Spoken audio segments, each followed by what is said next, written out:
Oi pessoal, vou iniciar agora uma aula para os alunos do sétimo ano, certo? Que é a aula sobre a unidade 8. Que essa unidade, ela começa na página 245 do livro didático de vocês e tem como tema principal o quê? Defender ideias e opiniões. Então, nesse caso aqui, neste momento, nós temos que começar a analisar esse fato, né, de defender ideias e opiniões, né, nossas próprias. Como é que nós costumamos defender nossa ideia perante outras pessoas? Como é que a gente costuma opinar em certos momentos, em certos instantes, não é verdade? A gente de fato consegue defender nossas ideias ou nós não ligamos, não alteramos nossa ideia por conta de outras pessoas, não alteramos nossas opiniões, ou nós somos fáceis de receber opiniões. Então é isso que nós vamos trabalhar nessa unidade 8, certo? Que é defender ideias e opiniões. Então vamos lá. Na página 246 nós vemos o que, né? É o artigo de opinião. Então vocês já devem perceber o que? Que nesse momento nós iremos trabalhar com temas, com temáticas, em que há o que? A opinião do autor, né? Então nós podemos observar aqui bem no início aqui. O texto a seguir é um artigo de opinião. Nele, o jornalista, né, Cap, expõe a própria opinião, certo? E defende as próprias ideias sobre fatos que acontecem na sociedade. Qual foi o principal motivo que levou esse jornalista a escrever esse artigo? Faça uma primeira leitura de forma silenciosa e procure compreender qual é o assunto principal do texto. Então, logo, né, de antemão, vocês vão ter o que? O tema, que é a mania nacional da transgressão leve. Professor, não compreendi.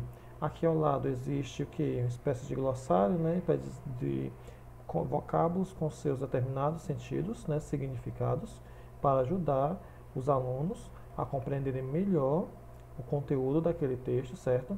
Esse texto ele vai estar incluso na página 246, na página 247, ok?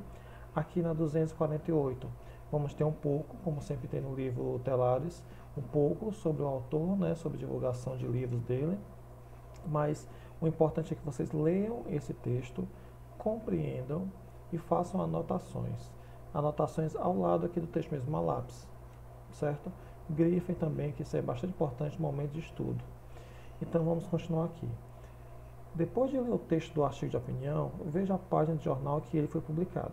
Então aqui vocês puderam observar que só foi retirado o texto, colocado no livro, e em seguida existe o que? A publicação mesmo original desse texto, né? Com imagens também, porque vocês sabem que as imagens também ajudam, né? Elas ajudam os leitores a compreender melhor aquele tema que está sendo debatido, principalmente nesse caso aqui, né, do artigo de opinião, nesse contexto aqui, em que vai ter a opinião do autor. Então, claro, né, tendo imagem, isso aí facilita o quê? Que ele defenda melhor as ideias dele, né, as ideias que ele possui, e também o que? Argumente, né, de maneira que ele vai defender através de argumentos. Porque não adianta você somente ter uma opinião e se não tem argumentos. Eu penso assim por qual motivo? Ah, porque eu penso. Isso não é argumento. Você precisa argumentar, falar o motivo, por quê, não é? E nesse momento em que você for debatendo essas suas ideias, né, tanto faz ser por escrito ou falado, você precisa ter argumentos, porque a pessoa que vai ouvir, ela vai querer saber os motivos de você pensar daquela determinada forma. E no caso do texto, ele precisa sim possuir esses argumentos. É o momento em que o aluno vai ter que amadurecer esse ponto de argumentação, certo? De que maneira? Leia. O aluno necessita ler, o aluno precisa conhecer diversas temáticas para que ele tenha o que? Mais carga de conhecimento. Para quando vier um tipo de texto dessa forma, o aluno já está o que? Preparado para escrever aquele tipo de texto, certo? Então, no caso, professor, mas como é que eu posso fazer para ter essa carga de conhecimento? Leia jornal, assistam ao jornal, não é? Façam rascunhos, né, de textos, de opiniões de vocês. Será que essa minha opinião ela deixa muita brecha para o quê? Para outras pessoas desconstruírem, não é? Ou será que essa minha opinião ela realmente é correta ou não é correta? Como é que eu analiso isso? Como é que eu vejo essa forma? Como é que eu vejo essa situação? Então é isso que nós vamos o quê? Nós estamos, aliás, trabalhando nessa unidade 8. Então aqui vocês na página 248 vocês ainda vão, né, responder algumas questões a respeito desses textos lidos. E bem aqui, que é um ponto importante, que eu considero importante, na 249, o livro vai trazer o quê? Um conceito, né, do que é esse artigo de opinião. Então vamos lá. Artigo de opinião. Texto que traz a interpretação do autor, ou seja, é a visão que aquele autor tem sobre o que? Sobre um fato ou tema ou ideia. Então, o artigo de opinião ele vai trazer o que? A interpretação do autor, ou seja, é a interpretação de quem criou aquele texto. Pode ter um foco sobre política, sobre ciência, sobre um evento cultural, sobre um fato aparecido no dia a dia, aliás, acontecido no dia a dia. Ou seja, diversos temas podem ser abordados no artigo de opinião. Política, ciência, evento cultural ou qualquer outro fato que ocorra no dia a dia. É um texto assinado pelo autor que deve responsabilizar-se pelo que expressa. Então, no momento em que a gente está colocando ali em foco nossas opiniões, a gente precisa também ter um certo cuidado, porque nós podemos ter o que? Algumas ideias ou alguns pensamentos preconceituosos que possam o que? Atingir outras pessoas, certo? Que para nós é algo natural, só que para as outras pessoas, né, de forma geral, a lei também, vocês vão ter que fazer o quê? Ter uma responsabilidade no que está escrevendo ali. Eu não posso escrever um texto totalmente racista. Motivo, eu posso, infelizmente, estar contribuindo para que algumas pessoas que não analisam tanto pensem também daquela maneira. Então, o artigo de opinião você precisa ter sim um cuidado com o que você vai expressar naquele instante. Desculpe, o que você vai expressar naquele texto, certo? Então é de total responsabilidade do autor, é responsabilidade total de quem está escrevendo, certo? Por quê? Porque são temas que normalmente são temas polêmicos. Então você sabe que tema polêmico sempre gera o quê? Polêmica, né? Ou normalmente gera uma polêmica. E então é por isso que você tem que ter todo o cuidado nesse artigo de opinião, porque você vai expor a sua opinião sobre um determinado tema. E para isso, você vai necessitar de argumentos. 1, 2, 3, 4 argumentos, 3 argumentos. Só um não. Só um ainda não é considerado de fato o que? Uma carga de conhecimento. Você precisa ter 3, 4 argumentos para pensar daquela forma, daquela maneira. Então vamos continuar. Artigos de opinião são geralmente publicados na mídia, tanto impressa, como jornais, revistas, periódicos, como eletrônico, né, que é nosso dia a dia é mais comum, o eletrônico, né, quando nós entramos em sites, né, de forma geral, no mundo da internet. Então vamos lá. Primeira questão, quem assina o artigo de opinião lido? Você leu, quem é que assina o artigo de opinião? No quadro abaixo, os delitos estão divididos em 4 grupos. Localize no artigo e transcreva, você vai tirar do texto e colocar nesse quadro aí 2 exemplos de cada grupo de delito. Então, pessoal, nesse caso aí, nesse instante, nesse quadro, não é necessário vocês responderem no caderno. Podem responder no próprio livro, certo? Vamos continuar. Terceira, quarta, quinta questão, são todas estão ligadas aqui à questão mesmo do texto lido. A partir daqui da 250, a primeira questão, também nós vamos começar a trabalhar com pontos que eu digo que são considerados bastante importantes, que é isso aqui. Na página 251 tem assim, ó, ideia principal, argumento e explicação, conclusão ou fechamento. Então, nesse caso aqui, especificamente, vocês vão perceber o quê? Que é como é realizado a construção desse texto, né, desse artigo de opinião. Então, no caso, inicialmente, que a introdução vai ter que ter a ideia principal, ou seja, o tema que vocês vão abordar nesse artigo de opinião. Logo em seguida, nos parágrafos a seguir, vocês vão precisar ter argumentos, vocês vão precisar explicar aquela temática. Vocês vão botar o ponto de vista de vocês e automaticamente já vão explicar esse ponto de vista. Através de quê? De argumentos. A explicação, ela ocorre através de argumentos. Depois, mais argumentos, vocês podem observar aqui, ó, argumento barra explicação, argumento barra explicação. Então, só não adianta você argumentar, você precisa explicar esses argumentos. E no final, você vai concluir, você vai fechar, né, que é a conclusão, como nós chamamos. Você vai fechar aquele seu artigo de opinião. Então, é necessário, inicialmente, ter a ideia principal na introdução, em seguida, argumentos e explicações desses argumentos, e depois a conclusão, certo? Então vamos seguir. Na 252 tem explicando, né, aqui, ó, que eu acabei de falar para vocês. Pegou o exemplo daquele texto que a gente leu inicialmente da unidade. Tem falando aqui a introdução, certo? Os argumentos, certo? Tá aqui, ó, argumentos e a conclusão, que é a retomada da opinião apresentada na introdução e resumo das ideias do autor, reforçando o seu posicionamento. Então, nesse final, você vai ter que retomar o quê? A opinião que você apresentou lá no início do seu texto. Você vai comentar novamente, você pode colocar ele em foco de novo, né? Na parte da conclusão, né? E fazer o quê? Um resumo geral, um resumo breve, né? De quê? Das ideias que você teve no decorrer do seu artigo de opinião. Continuando, opinião. Aqui também ele está explicando a questão do esquema da representação. É necessário que vocês leiam isso, certo? Leia com atenção, grifem. Aprendam esses pontos aqui, porque são pontos bastante importantes para vocês construírem outros tipos de textos que ainda vão vir, ok? Na 253, ainda iremos trabalhar com aquilo que nós sempre trabalhamos no decorrer de todo o livro, né, que encaixar essas palavras nos quadradinhos aí, cinzas. A prática de oralidade, como eu sempre comento, né, a parte que você vai argumentar, você vai falar, você vai colocar sua opinião em foco sobre pequenos delitos, que seria interessante nós debatermos alguns pontos, de algumas temáticas, certo? Continuando, aqui seria, né, no caso, se houvesse mesmo esse debate em sala de aula, outros linguagens, na parte 258, com fotos, tira e cartão como forma de expressar opinião.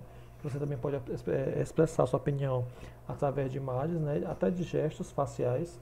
Vocês também podem expressar a opinião de vocês, ok? Na 259, continua ainda trabalhando com as questões de imagem, de linguagem não verbal. Tira, cartoon e opinião também. Vocês podem observar que essas tirinhas, normalmente a gente lê, que a gente analisa, sempre vai ter uma opinião, né? Normalmente tem uma opinião sobre a respeito de algum tema, de algum ponto específico. Poema e opinião, né? Que os poemas também, apesar de não ser texto em prosa, ser texto com o quê? Com estrofe, com verso. E também pode sim possuir opiniões sem problema nenhum. E nas letras de canção também, né? Letra de canção também pode estar o quê? Inserido ali também a opinião daquele que formulou, né, aquele que criou a letra da música. Então aqui na página 263, nós vamos observar o que? Forma de organizar as orações, tipos de predicado. Então aqui vocês vão ver o que? Que na oração A já vai ter pontos que nós já trabalhamos, como é o caso de sujeito e predicado, certo? Só que aqui nós vamos começar a observar, a analisar predicado verbal e predicado nominal, que logo explicando para vocês, se puder, né, copiem isso que eu estou falando.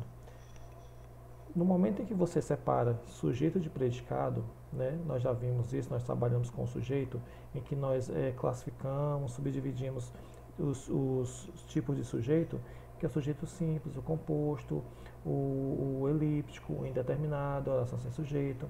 Então, esses são o que? Os tipos de sujeito. E agora vocês vão observar o que inicialmente, né, nessa circunstância, que o que sobrou quando você retira o sujeito, nós iremos ter o predicado, certo? Esse predicado, normalmente ele vai dar o que? Ideia, normalmente vai passar algumas informações sobre o sujeito. Só que como para nós analisarmos esse predicado em nominal ou verbal, nós temos que ter o foco o quê? No verbo. Esse verbo vai estar contido no predicado, certo? E nele, é com ele que nós vamos começar a analisar se é um predicado verbal ou se é um predicado nominal. Professor, quando é que vai ser verbal? Quando é que vai ser nominal? Então é nesse ponto que eu falei para vocês, é necessário que vocês copiem. Predicado verbal é aquele em que o verbo que vai estar no predicado ele vai ser um verbo de ação.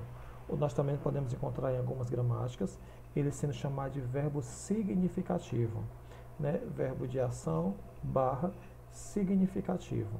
O que é esse verbo significativo ou verbo de ação? São aqueles verbos realmente que o nome já diz, já passa uma ação. Professor, não entendi. Eduardo escreve muito, né? Então eu tiro Eduardo, que é o sujeito, escreve muito é o predicado. Então eu vou ter que analisar o verbo escrever. Escrever não é uma ação? Então esse escrever, se ele é uma ação, nós iremos classificar esse predicado como um predicado verbal. O predicado verbal é aquele em que o verbo ele é de ação, certo? E já no predicado nominal, é aqueles verbos que vão passar o quê? Normalmente algum tipo de estado. Professor, não compreendi. Vou dizer para vocês. Como, por exemplo, Eduardo está quieto. Então, Eduardo não é sujeito? É. Predicado é o quê? Está quieto. Então, esse está, ele está dando ideia de quê?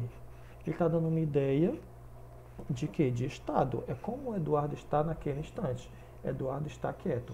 Então, no caso está quieto, nós já iremos classificar como um predicado nominal. E vocês podem observar também que quieto não é um adjetivo, não é verdade? Eu não estou qualificando o sujeito. Só que como nós estamos trabalhando com a parte sintática da gramática, nós vamos ter o quê? O quieto, ele já vai ter uma outra nomeação. Nós iremos chamá-lo de quê? De predicativo do sujeito, certo? Então, repetindo, predicado nominal vai conter verbo de ligação, certo? Verbo de ligação são aqueles verbos que vão indicar o que? Estado. Professor, quais são os principais que você pode nos falar? Ser, o verbo estar, o verbo permanecer, o verbo parecer, o verbo tornar-se, o verbo virar-se, o verbo andar em algumas circunstâncias. Como, por exemplo, eu falo assim, Laura anda triste. Esse andar não é de caminhar, é o que? Que ela está permanecendo de um determinado tempo até outro. É naquele instante ali, ela está o que? Triste. E esse triste eu não estou caracterizando Laura. Então esse triste nós iremos chamar de predicativo do sujeito, porque ele está caracterizando, ele está sendo ligado ao sujeito através de um verbo, que nós chamamos esse verbo de ligação. E é isso que vocês estão vendo aqui na página 263, na oração A. Está aqui o sujeito, está aqui o verbo, que nós chamamos de verbo de ligação, e contagiosos. Por que contagioso é um predicativo do sujeito? Porque ele está caracterizando o sujeito. Quem são contagiosos? Os maus exemplos, certo? Como ele está caracterizando o sujeito, ele está sendo que ligado a esse sujeito através de um verbo de ligação. E esses verbos de ligação que vão ter ideia normalmente de estado, certo? Não é de ação. Predicado nominal, os verbos não vão ter ideia de ação. Não vão ter. Continuando, na oração B, aqui verbo de ação, ele causa dano à sociedade. Então não, o Estado está causando, ele está fazendo alguma coisa que vai causar algum dano à sociedade. Quem está causando os pequenos delitos? É o sujeito. Então observe aqui, verbo, qual é? Ele é um verbo de ação. Logo, o predicado nós iremos chamar de predicado verbal, certo? Continuando.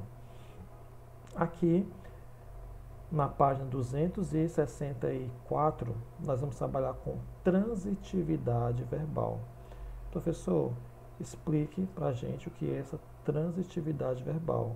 E aqui tem transitividade verbal, 2 pontos, verbos transitivos e verbos intransitivos. Vou explicar.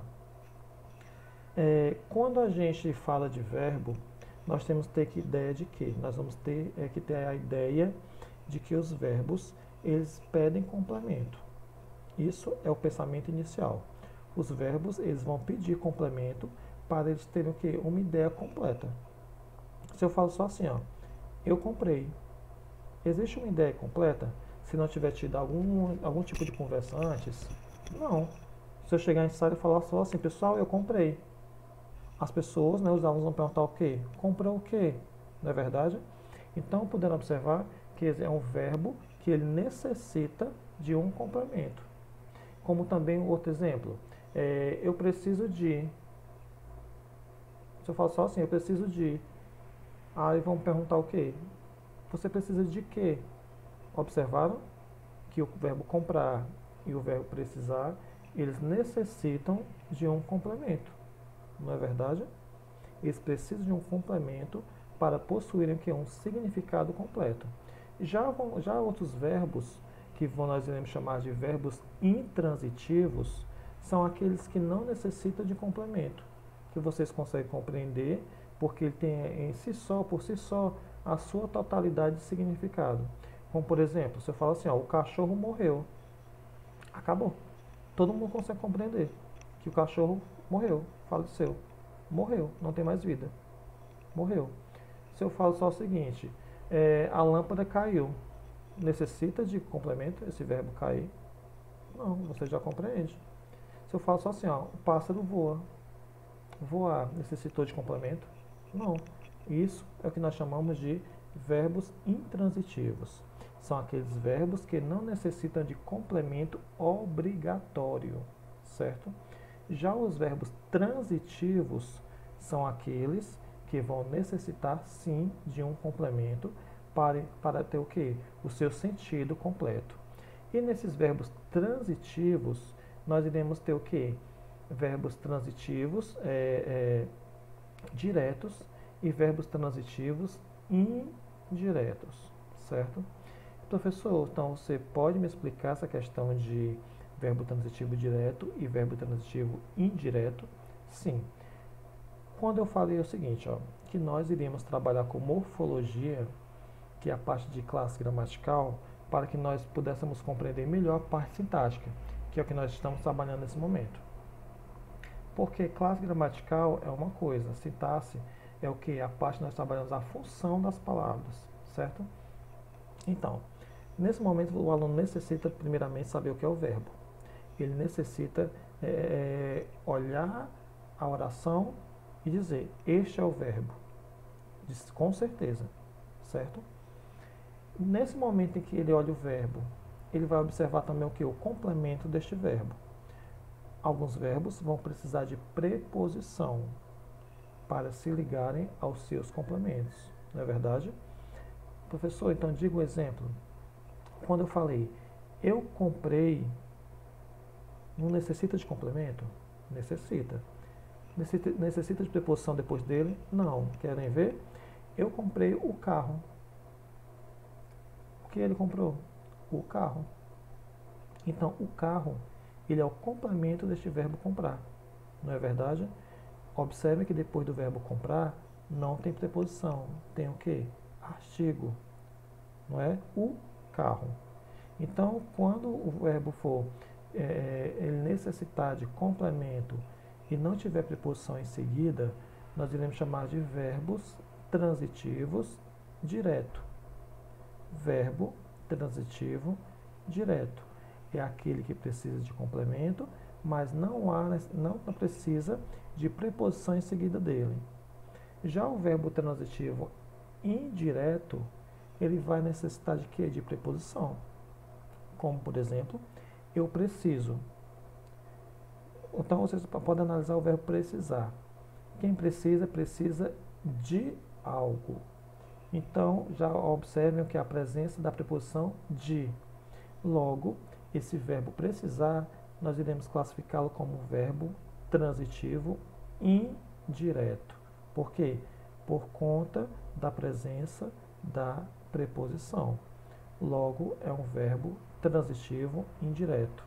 É isso que nós iremos ver aqui nessa parte da 264, na 265 também, com transitividade. Leiam essas explicações também, porque vão ajudar você a compreender melhor, não é? Que vocês já podem ver também que nós já iremos ter outros termos como objeto. O que é esse objeto, professor? O objeto é o complemento do verbo, certo? Aqui, observe o verbo cortar, né? Corte o óleo de lagarto, não é verdade? Então, ó, o verbo está sendo ligado ao seu complemento sem preposição. Logo, ele vai ter um complemento, não é? Esse complemento do verbo transitivo direto, nós iremos chamar de objeto direto. Objeto direto é o complemento verbal que se liga ao verbo sem preposição. Logo, esses verbos são chamados de verbo transitivo direto. Verbo transitivo direto vai ter o que? Objeto direto. Já os verbos que precisam de preposição, como esse caso aqui da página 266, quem precisa de algo. Então perceba que depois dele, precisa de óleo de lagarto, né? Lagarto. Isso aqui é o que? É o complemento. Está complementando o verbo. Que verbo? Precisar. E observar o que depois do verbo? Uma preposição, não é? Logo, esse verbo nós iremos chamar de quê? Recapitulando, de verbo transitivo indireto. E esse complemento nós iremos chamar de objeto indireto. Verbo transitivo indireto vai ter o quê?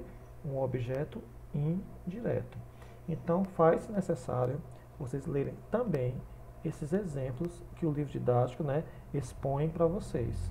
Aqui, continuando, a 266, ainda vai ter o que? Somente palavras para você complementar esses quadrinhos.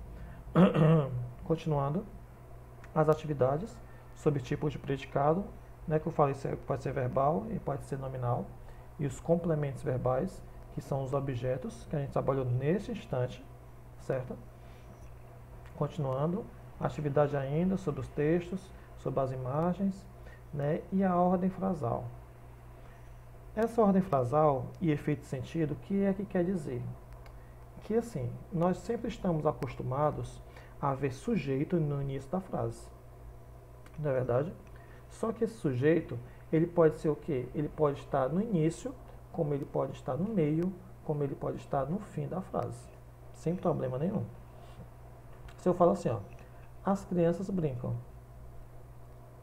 Qual é a ordem aí? É a ordem canônica. O que é a ordem canônica, traduzindo? É aquela ordem em que a frase tem o quê? Sujeito, e em seguida já tem um predicado.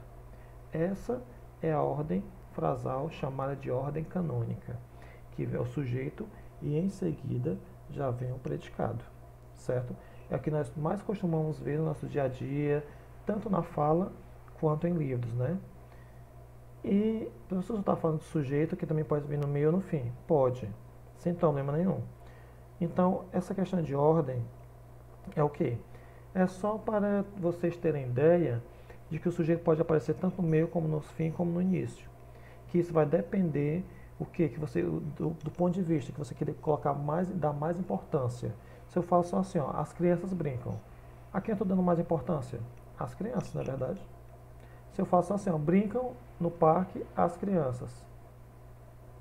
Observando que as crianças estão lá no final da frase, eu estou dando um ênfase mais em quê? No que elas estão fazendo, brincando. Brincam no parque as crianças. Não é verdade? Então, observaram que o sujeito também pode vir lá no final, sem problema algum. Vai depender da ênfase que o autor queira colocar naquele instante, certo? E nesse ponto, quando o sujeito estiver lá no final da frase, nós iremos dizer o quê? Que existiu aí uma ordem inversa, certo? Uma ordem inversa. Observe que na parte 271, nessa ordem, o sujeito ficou depois do verbo. Então, ó, e de todo o predicado. Então, nós iremos dizer o quê? Que existe aí uma ordem inversa. Quando o sujeito não estiver logo no início, não é? Nós iremos dizer o quê? Que houve ali uma ordem inversa, porque o sujeito deveria estar no início, na ordem canônica. Sujeito bem bonitinho aqui, predicado em seguida. Só que no caso da ordem inversa, o sujeito ele não vai aparecer no início, ele pode aparecer onde? Lá no final da frase. E é isso que nós iremos chamar de ordem inversa. Na 271, atividade, 272 também. E na 272, também temos mais um termo aí bastante importante, que é qual? A parte de oração sem sujeito. Lembra que nós trabalhamos com sujeito, simples, composto, elíptico e desinencial? Então, nesse caso, nós iremos ter o quê? A oração sem sujeito, não é? E o que é essa oração sem sujeito? A oração que o verbo é impessoal, empregado na terceira pessoa do singular, é chamada de oração sem sujeito. Normalmente é o quê? Ó, a gramática aponta uma oração que é formada de um jeito diferente, que é a oração sem sujeito. Vamos ler aqui, 272. Os pequenos delitos são impunes no Brasil. Observem aqui o sujeito, o predicado, o verbo. Tem assim, ó, é uma ordem formada por dois elementos, sujeito e predicado, não é verdade? Já a frase a seguir é considerada pela gramática uma oração sem sujeito. Veja, há pequenos delírios impunes no Brasil. Verbo haver, com sentido de existir. Terceira pessoa singular. Então ela é o que? Considerada uma oração que tem apenas o predicado, ela não tem sujeito. Porque ó, quando vocês observarem o verbo haver com sentido de existir, então vai ser o que? Uma oração sem sujeito. Verbo haver com sentido de existir. Oração sem sujeito. Vejamos os exemplos. Veja uma oração com sujeito e predicado, em seguida uma outra com o verbo haver empregado com sentido de existir. Maus exemplos são contagiosos na sociedade. São contagiosos na sociedade é o que? O predicado. Quem são contagiosos na sociedade? Os maus exemplos.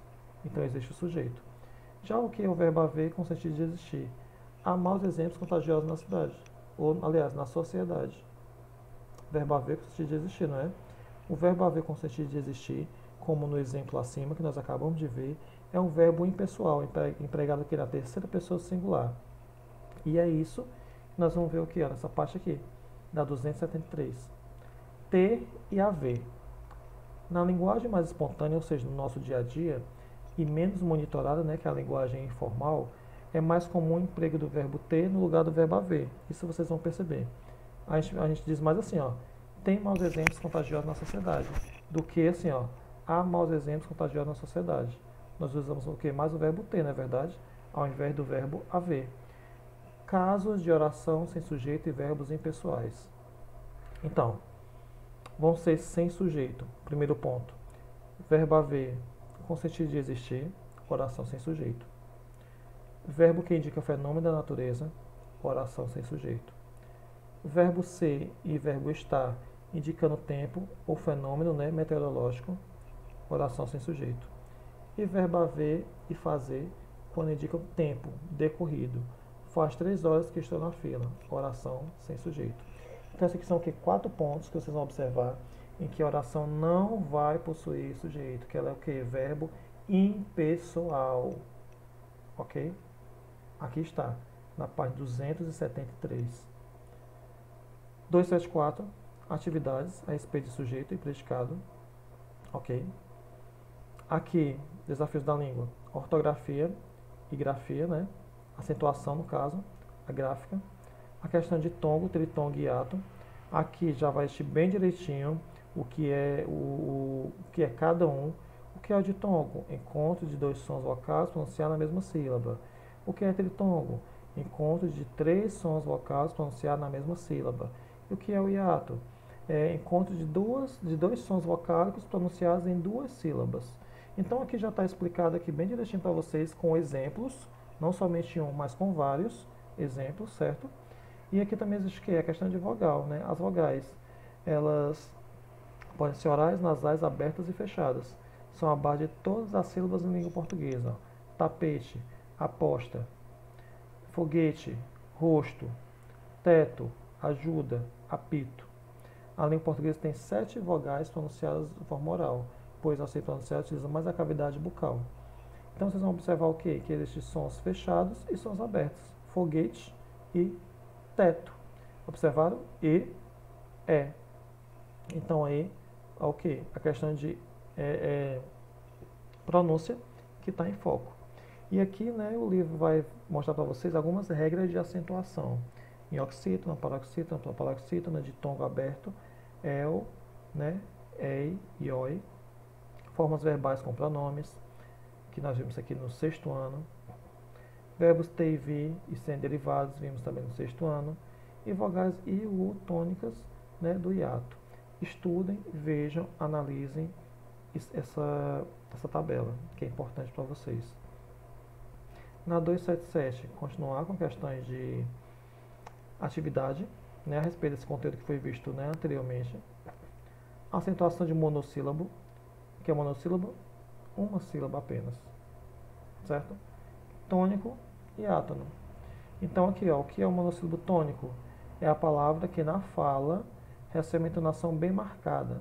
Destaca-se como se fosse uma sílaba tônica dentro da frase, certo? Monossílabo tônico é isso. É quando você recebe uma entonação bem marcada, em que há destaque como se fosse uma sílaba tônica, dentro de que? Da frase. E o monossílabo tônico que continua falando também, são acentuados, né? Aqui, ó, acentuados, são acentuados com termino em A, em E, em O, seguidos ou não de S, ok? Textos, né, para vocês interpretarem.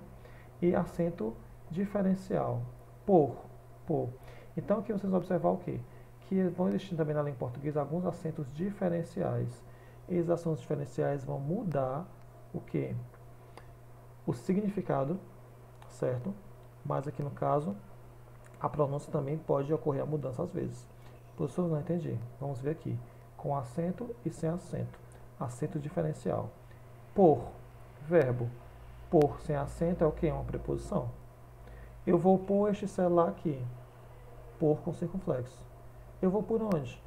Por sem acento, que é preposição. Pôde e pode.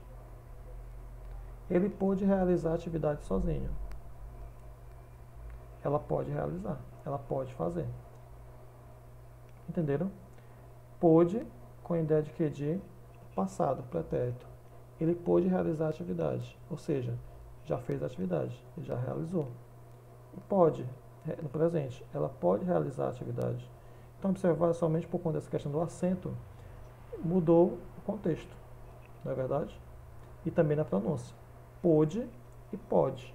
Já no verbo pôr e pôr, no caso do verbo pôr e a preposição pôr, não tem diferença de pronúncia, somente de escrita. E no pôde, no pode, existiu diferença da fala e na escrita, porque um tem acento e o outro não tem acento. Continuando, outro texto, mesmo gênero aqui, né, nós estamos vendo aqui que sempre tem, em todas as unidades, tem essa questão de trabalhar outro gênero, né, também.